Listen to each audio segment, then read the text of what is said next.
and welcome to Taking Stock. I'm Lata Venkatesh. With me is Anuj Singhal. Anuj, what a week it is to take stock of. It's been a week when 3 out of 5 days the markets closed at all-time highs, and on all these 3 days it set all-time intraday highs as well.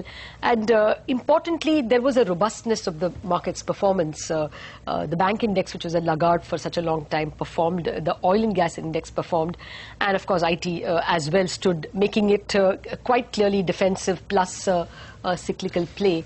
I would assume that there was also this big macroeconomic positive in terms of crude prices falling and therefore fiscal deficit probably being a cakewalk. Indeed, Lata. In fact, that's something that I wanted to discuss with you as well, because it was good going for the market this week. The index won't truly reflect that, especially if you're looking at the Sensex, which was up only 1.2%. But the Bank Nifty was up 5%. You had the CNX PSU Bank Index up 7%. And what was more important was that the mid-cap index was up about 4%. And as you said, I think the biggest trigger for us was what was happening with crude prices and maybe some statements coming in from the government front that diesel would be deregulated soon. And you do get a sense that India right now is in a much better macro scenario than it was maybe about 6 months back. And that quite clearly is having a bit of a rub-off impact on banking stocks, and that's where the leadership is back in the market. Yeah, I mean, correction of macroeconomic parameters is always a longer-term thing. Yes. And now it isn't as if it is a one-day fall in crude prices. Crude prices have fallen from that $106 and further actually from 115 when the Gaza and Iraqi problems broke out to $100 at this point in time. And the indication is that in spite of this skirmishes, it is headed down, which means we could be in for the next 6 months average crude prices at $100. Now, this is a many-sided positive for us. Of course, it's a fiscal deficit positive. It is also a current account deficit positive. Globally, we're also seeing gold prices falling. And it's a matter of time before the craze for gold as an investment goes away. That's another current account and savings positive for us. As it is, the annual report of the Reserve Bank indicated that Indians have started saving a little more in financial savings. It went up marginally from 7.1 to 7.2%.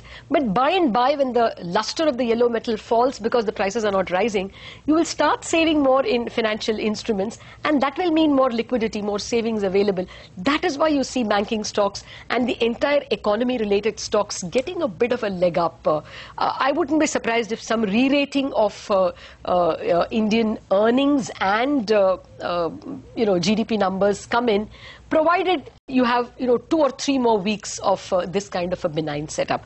But individual stocks, I think, were the toast of the week, especially in mid-caps. Indeed, Lata, you had big gainers all through this week. So Nectar Life Sciences was up 47%, Igarashi Motors was up 45%, you had Manappuram Finance up 33%, Alembic was up 34%, Jayashree Tea was up 24%, Shasun Pharma was up 16%. Even from the index, you had Cipla, which was up 11% this week, BPCL, which was up about 9.5% this week. So a lot of weekly gainers is what we had.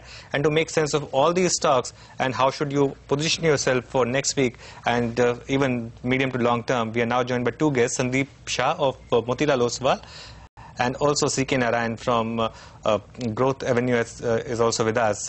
CK, hi. First to you, what do you make of a week like what we had this week? The Nifty was up about 1% or so, but the Bank Nifty rallied big time and we had massive mid-cap outperformance. Well, I think the Nifty had a pretty decent run ahead of this week, and it was actually a week wherein the banking stocks or the bank sector index had to really chip in and play catch up with the kind of trends that we have been witnessing across the other sets of indices. The IT index anyway is trading at a new high. So it was let's say the private sector banking which looked up a bit in the last week, and with the news about the holding company, etc., to be announced, I think the public sector units also got a shot in the arm this week, and led from the front by State Bank and with almost all other names pitching in. I think it's banks which have really pushed everything up, and with about 20% kind of weightage, they have pushed the Nifty also up a tad, although others were not really performing.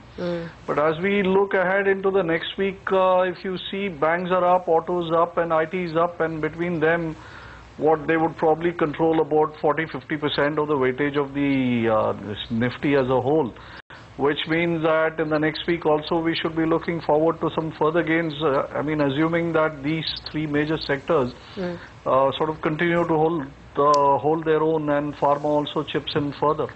Okay, actually, Dr. Narayan, thank you for joining us. Whenever we speak to analysts or economists, there is still a lot of skepticism about the economy, especially bank analysts shaking their heads about the amount of NPLs in PSU banks in particular. But they have come out and performed brilliantly this week itself, and in fact for the past 2 weeks. Chartically, which of the banks look good to you? As a lot, does the bank, as an index, does the Bank Nifty look like a long strategy up to the end of this contract, or even perhaps for the next contract?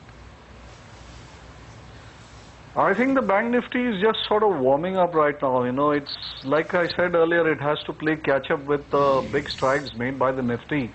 And within that, we are seeing most of the good names, barring for maybe ICICI Bank a bit.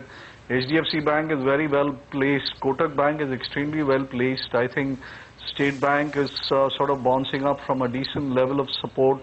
And ICICI Bank is up there anyway. What it needs to do is chip in further. I think these are the four major banks in the whole of the banking index, along with Yes Bank. Together they have what, 70-75% of the weightage. I think with all of them looking good, along with Axis, I think there's a lot more to come as far as the banking index is actually concerned. So I would most certainly look for fresh long positions. A lot of it seems to have been constructed maybe through the last two sessions. You saw the volume in banking sector, bank index, for example, almost sort of rivaling the volume in Nifty, which is a kind of rarity. And there has been a huge build-up in positions as well. So I think there is lot more steam left in the Bank Nifty. Sandeep?